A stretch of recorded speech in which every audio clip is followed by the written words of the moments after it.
Hey you guys, welcome back to my channel. Hopefully you guys are having a great day.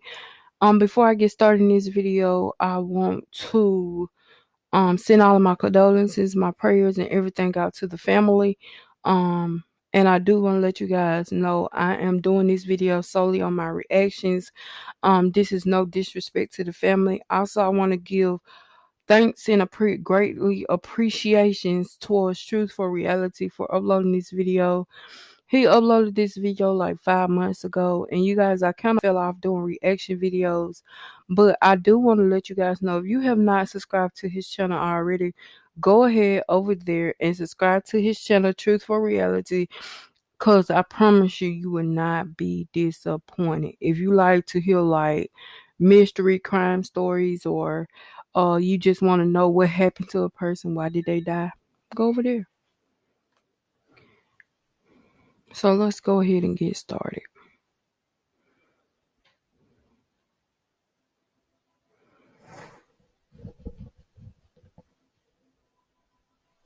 Did you know that a lot of the books that we grew up reading were predicated off tragedies? Children's books. Take the story of Peter Pan, for example. Peter Pan was created by a Scottish novelist, a guy who went by the name of J.M. Barrie. J.M. Barrie created the character of Peter Pan. If you're familiar with the story, you know that Peter Pan lived in a magical a world where children never have to grow old, a place where everything a child could desire was at their disposal. However, the character of Peter Pan was predicated after his brother. He had a 14-year-old brother who died due to an ice skating accident, and his family would refer to him as the Forever Boy, being forever 14, a child who never got to reach his adulthood. J.M. Barrie took his tragedy, and from his tragedy, he brought you the story of Peter Pan. However, that's all just imagination, and we live in the real world where real things happen. Things like this next story.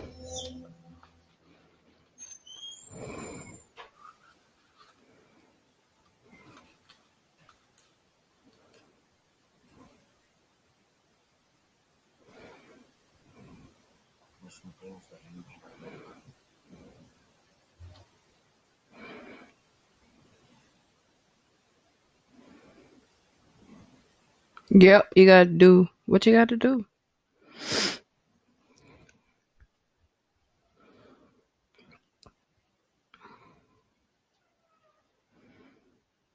Is this Ghost? I haven't even watched this one yet. I just watched Power and stopped watching them.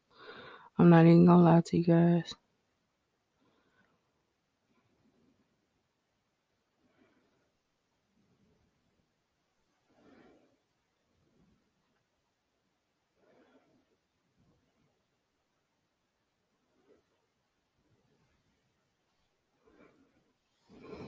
June 22nd, 2004. The world would make way for Shavon Randle. Shavon was described as cheery, she was athletic, and even at a young age, she was focused. She knew where she was headed in life, and she even had a few goals. In the year of 2017, Shavon Randle would be staying in Lancaster, Texas. She would live here with her mother. She stayed there with a couple of her other siblings, some cousins, and they were one big happy family under this roof. June 28th, 2017. It's a typical summer day for Shavon Randle. I would imagine that she was doing the normal things, watching TV, probably on her cell phone, just ordinary life things. But on this day, things would change. In fact, things would take a drastic turn. It would be on this summer day at around 11 a.m. that Shavon Randle would go missing from that home, and no one could seem to find her. Cynthia, here's what we know. We're on Southbridge Drive right now, the location where that missing person's phone call came from early this morning. For people who know the Lancaster area, this is near the intersection of Beltline and Blue Grove Road. When we pulled up, we immediately noticed a group of at least 24 family friends gathered outside of this home here.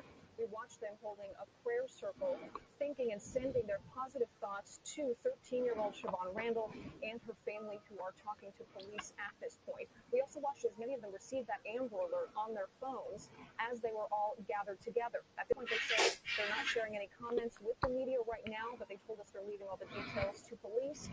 Here's what officers from Lancaster Police told us so far. That first phone call came in at 10:48 a.m. It was a missing persons phone call from this location here on Southbridge Drive. Upon Shavon's disappearance, an Amber Alert would be issued. However, Wait, when this Amber Alert was issued, I was in Texas then. Okay, maybe I do remember this story because I was in Texas around this time, and it wasn't vacation, but I was in Texas around this time. So this this is bringing back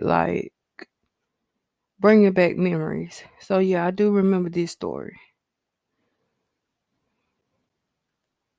the Amber Alert doesn't do much to locate her whereabouts. So Shavon is missing, and the police kick into action. They do the normal work. They go door to door, talk to friends, family, associates. They do minor searches. However, with all the efforts, it was a fail. The 13-year-old girl is still missing, and the city is on high alert. The police vigorously try to find her, but they're not getting anywhere. But they're about to find out that the secret to her whereabouts lied none other than with her own family. Because it turns out that one of the That's family members wow. was holding a secret that was very detrimental to this case. On the day of Siobhan's disappearance, the cousin of Siobhan, Ladors, would receive multiple blocked phone calls. Now, after she receives multiple calls, she eventually picks up. But when she picks up, she gets some alarming news. When she answers the phone call, it's a male on the other end of the line. And he says that they have Siobhan and some items were stolen from them and they want them returned. And if they aren't returned, you know what they're going to do. At Mm. this point, this raises the question, why did Ladorus receive the phone call? Well, Ladorus received this phone call because she was dating a man in which she had 3 children with him. The name of this guy is Kendall Perkins. Kendall Perkins has a reputation for committing robbery and things of that nature. Sunday, June 25th, 2017, exactly 3 days prior to Siobhan's disappearance. It would be this day that Kendall Perkins and three of his friends would conspire to commit robbery. The following day, on Monday, June 26, 2017, Kendall Perkins and his friends will put this play in motion. They would, in fact, find someone to rob. And on this day, they would go to a Motel 6. They would go to a motel room, and inside of this room lied a woman who goes by the name of LaPortia Polly.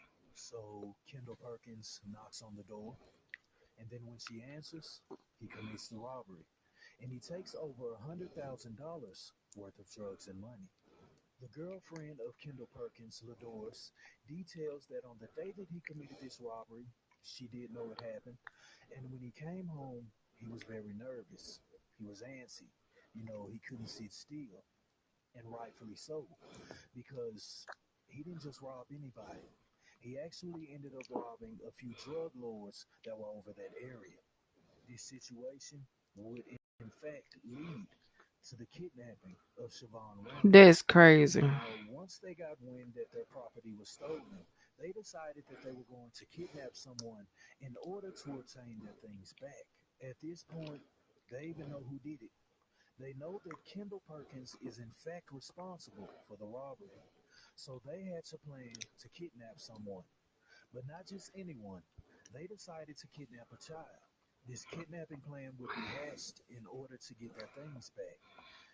Now, on June 28th of 2017, the day that Shavon Randle went missing, I'm not even sure if they really went there to take her. Because while they did plan to kidnap a child, they didn't know who. They only knew that Kendall Perkins had taken their things, and that he had a girlfriend named Ladores, and that they had children together. I would imagine that when they went to the home to perform this act, they were actually there to take one of Kendall Perkins' children. Right. However, on June 28th of 2017, Shavon Randle would be the one to answer the door. And this would in fact be the reason why she was the one taken. So Shavon Randle is kidnapped, but kidnapped for reasons that had nothing to do with her. She's completely innocent in this situation. Now, as I said, when Ladores was armed with this information, she did not immediately go to the police. In fact, she said that she was afraid. She said that she was afraid that if she went, they would do something to her. So, in order to keep her safe, she kept that information to herself, at least for a little bit, because time would eventually force their hand and they would come forward with the information. When the police are armed with this information, they would release a few people of interest.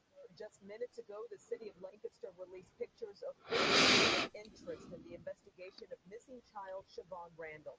Police believe she was kidnapped from a relative's home yesterday morning. News 8's Jason Whiteley is live at Lancaster Police headquarters right now. Jason, what can you tell us here? Jason, essentially right now, this is significant news coming out about 15 minutes ago, just as we're preparing to go on the air here. Lancaster first sharing it in a tweet, but let's show you those names and faces one more time here. Lancaster police are calling these individuals people of interest in the Shavon Randle kidnapping. On the left there, a woman named LaPortia Polly. She's 25 years old. She's from Dallas. Devontae Owens, 24. He's from Dallas. Darius Fields is 26. He's from Glen Heights, not far from here. And Michael Titus, 19, he is of Dallas as well. How investigators develop these four individuals remains uncertain. They're only calling them people of interest at this hour. But any nugget of news is welcome for her family and friends some 40 hours after this girl was kidnapped from inside her aunt and uncle's home. Armed with new details, the police would decide to hit the streets, and they would begin to round up the people of interest. The police now have people of interest, but they still don't have Shavon. She's still missing, and the family at this point is frantic, and they just want to return home. And on July 2nd of 2017, one of the people of interest would break. Desmond Jones would give up a location. This location would be an abandoned home. And at this point, this is when I got the Amber Alert when I was in Texas. But at this point, this is when I start following the case. Because around this time I was still in Texas, but it was close to my birthday. And I'm like, I just hope this little girl's not dead. I can remember this day vividly. Um, and it seemed like other people around me didn't care about the case, but I did because it, it's you have to have some sympathy for her family, because what if, put yourself in your shoes, like it was crazy. And now that I'm hearing this case together, it's just like, just to know that your family member could have saved your life and they still did nothing to save your life because they was worried about themselves is beyond crazy to me. But let's get back into it. Located in the Oak Cliff area of Dallas, Texas. But when they got to the abandoned home, the authorities would get more than they bargained for. The police would not only recover the body of Shavon Randle, but they would also recover the body of the last person of interest who hadn't been taken into custody yet. Alongside of Shavon Randle, they would find the body of 19-year-old Michael Titus.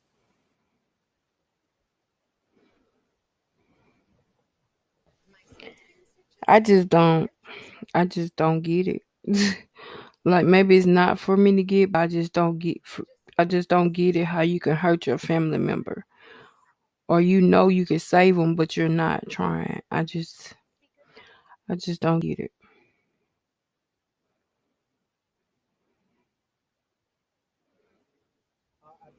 where both the bodies were found. People have been leaving a variety of items as this memorial has grown throughout the afternoon. FBI and investigators spent most of the morning and the afternoon at this home on Keys near the intersection of Sunnyvale, this abandoned home where they found both bodies. They came out here just before midnight on Saturday on specific information we don't know exactly from whom, and located both these bodies. An autopsy would be conducted on the body of Shavon Randle, and after the autopsy was conducted, it would be concluded that she was shot 4 times. It's a tragic story. It's all around sad. When it comes to Michael Titus, there are a lot of rumors that he had a hand in setting this up. You know, I don't know the validity to those rumors. I don't know if they're true or not. But I can say that he was found alongside of her. He lost his life too. So obviously, he's a victim. Let me be the one to tell y'all the truth. My baby was tortured. So any other thing that anybody else has to say, know that his mama let y'all know what happened with my baby. And I'm upset about that. I am. You know, I think one of the things that really rattled me in this case is that as I began to study this case and begin to research and deep dive into things, I found a post by Michael Titus himself. He had actually posted to his Instagram, basically saying that he had got hit for some pounds and he knew what the fate was going to be. He had already accepted the outcome. He accepted death. Snakes don't love anybody. It shows no loyalty to no one. You know, this is all around a sad situation. Yeah, it is. Wrong decisions were made. The suspects in this case have stood trial, and they have received their sentences. The sentences were handed down, and these were the years given. Darius Fields would receive 55 years. Laquan Wilkerson would receive 40 years. Devontae Owens would receive 30 years. And Desmond Jones would receive 99. You know, for Shavon Randle to have to lose her life, They should lose theirs. she had nothing to do with any of this at all. You know, the only thing she was guilty of was answering the door that day. When you think about these situations and the things that's going on in the world, the imagination land of Neverland doesn't sound too bad, does it?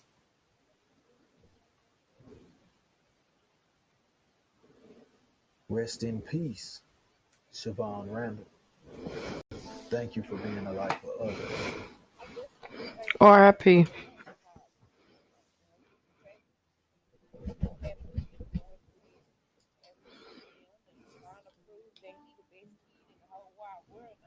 He took my baby.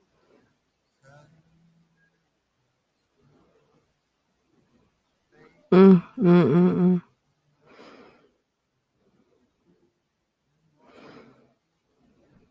I can't get my baby back. So whether they would have gave him 50 years, that wouldn't have been enough. Right. It wouldn't have been enough. No, 18 years is not enough. It's not enough time period in this world to replace what we have lost due to this man's choices. It was all his choice.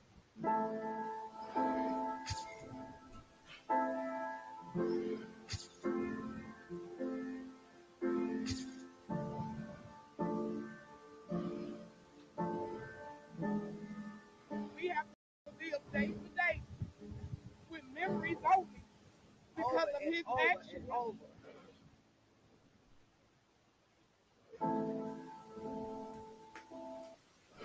That's the end of this video, you guys. Hope you guys enjoyed this video.